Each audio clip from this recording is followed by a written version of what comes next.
आज हम आप लोगों को होली पर निबंध बताएंगे। तो चलिए सबसे पहले रूपरेखा को देख लेते हैं। तो रूपरेखा के अंतर्गत प्रस्तावना, मनाने का समय, मनाने का कारण, होली का वर्णन, कृषि की दृष्टि से महत्व, दोष व निवारण और उपसंहार।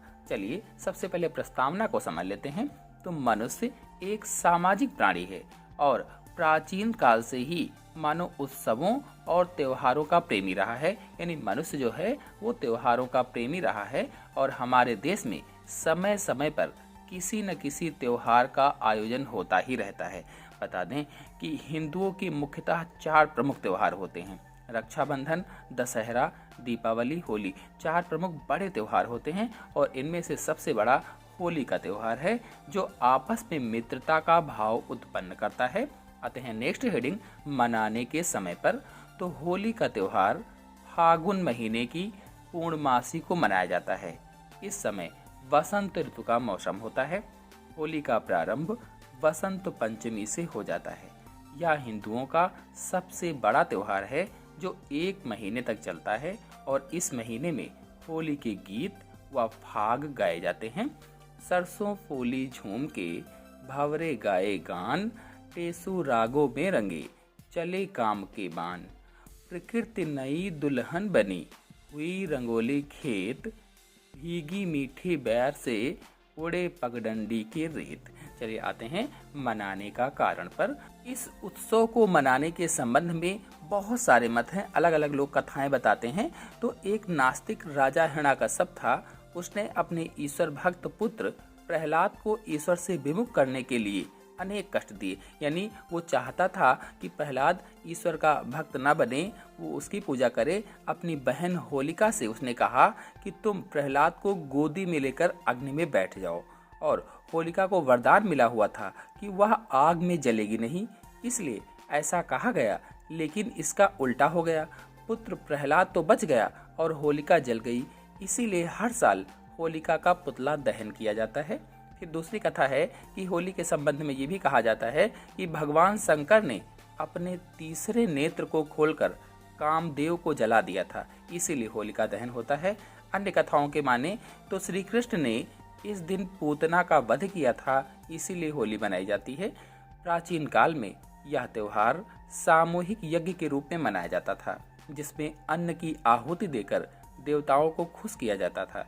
यह कथा भी किसी सीमा तक सत्य मानी जाती है, क्योंकि आज भी हम होली में जौ गेहूं की बालियां भूनते हैं, एक दूसरे को प्रसाद के रूप में दाने देते हैं। यानी जो गेहूं, जौ, चना आदि भूना जाता है उसको प्रसाद की तरह से लोगों को बांटते हैं और बड़ों का आशीर्वाद प्राप्त करते हैं, जो छोटे होते हैं, और बड़े लोग भी उनको आशीर्वाद देते हैं। आते हैं नेक्स्ट हेडिंग, होली का वर्णन पर। तो इस त्योहार के आगमन के पहले से ही व्यक्ति रंग और गुलाल फेंकना प्रारंभ कर देते हैं। यानी पूर्व से ही लोग रंग खेलने लगते हैं, गुलाल खेलने लगते हैं।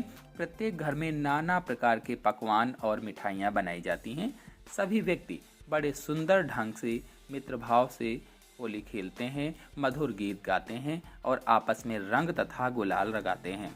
इसके बाद रंग और गुलाल खेलने के बाद प्रत्येक व्यक्ति नए कपड़े पहनते हैं और सभी द्वेष भाव को भूलकर प्रेम पूर्वक एक दूसरे से मिलते हैं। मतलब ये कि होली बालक, युवा, वृद्ध, स्त्री, पुरुष सभी का त्योहार होता है और सभी आपस में अमीर गुलाल मलते हैं, खेलते हैं। रंग पानी में घोलकर डालते हैं और खुशियां मनाते हैं। रंग की पिचकारियां भर भर कर एक दूसरे पर डालने से बड़ा ही आनंद आता है। सभी गुजिया, मिठाई खाते हैं और एक दूसरे से गले मिलते हैं। इस त्योहार पर लोग अपनी दुश्मनी भुलाकर गले मिलते हैं और शत्रुता को भूल जाते हैं। इस दिन ऊंच नीच, छोटा बड़ा, अमीर गरीब, अफसर चाकर, राजा रंक कोई नहीं, सब समान होते हैं। मनुआ तो फागुन हुआ, देही बनी गुलाल, रत नारी आंखें बुने, रस रंगों के जाल। इसी प्रकार से कहा गया है कि हिलमिल होली खेलिए, मन का आपा खोए, कल की किसको क्या पता, कौन कहाँ पर होए। आते हैं अगली हेडिंग, कृषि की दृष्टि से होली का महत्व। तो इस त्योहार का संबंध कृषि से भी है। होली का अर्थ है होला या होरा, यानी कच्चा अन्न। होली के दिनों में चने और गेहूं के दाने अध कच्चे अध पके तैयार हो जाते हैं। उन्हें अग्नि में भूनकर खाने से बड़ा आनंद आता है। किसान फसल देखकर आंदोलोत्सव मनाते हैं, यानी इस उत्सव को बहुत ही धूमधाम से मनाते हैं। इसलिए कृषि की दृष्टि से भी यह त्योहार बहुत ही महत्वपूर्ण है। नेक्स्ट, दोष एवं निवारण। तो होली का त्योहार हिंदुओं का सर्वश्रेष्ठ त्योहार माना जाता है। फिर भी इस त्योहार में कुछ दोष उत्पन्न हो गए हैं। लोग शराब, भांग, गांजा आदि मादक पदार्थों का सेवन करते हैं और दूसरों को भी पेय पदार्थों में मिलाकर पिला देते हैं। कुछ लोग होली के बहाने अपनी दुश्मनी भी निकालते हैं और लोगों को नुकसान भी पहुंचाते हैं। कुछ लोग दूसरों पर कीचड़ व गुब्बारे फेंकते हैं और इससे लोगों को चोट भी लग जाती है। हमें इन सब दोषों को दूर करने का प्रयास करना चाहिए और इस त्योहार को प्रेम व सौहार्द पूर्वक वातावरण में मनाना चाहिए। आते हैं नेक्स्ट हेडिंग और अंतिम हेडिंग उपसंहार पर।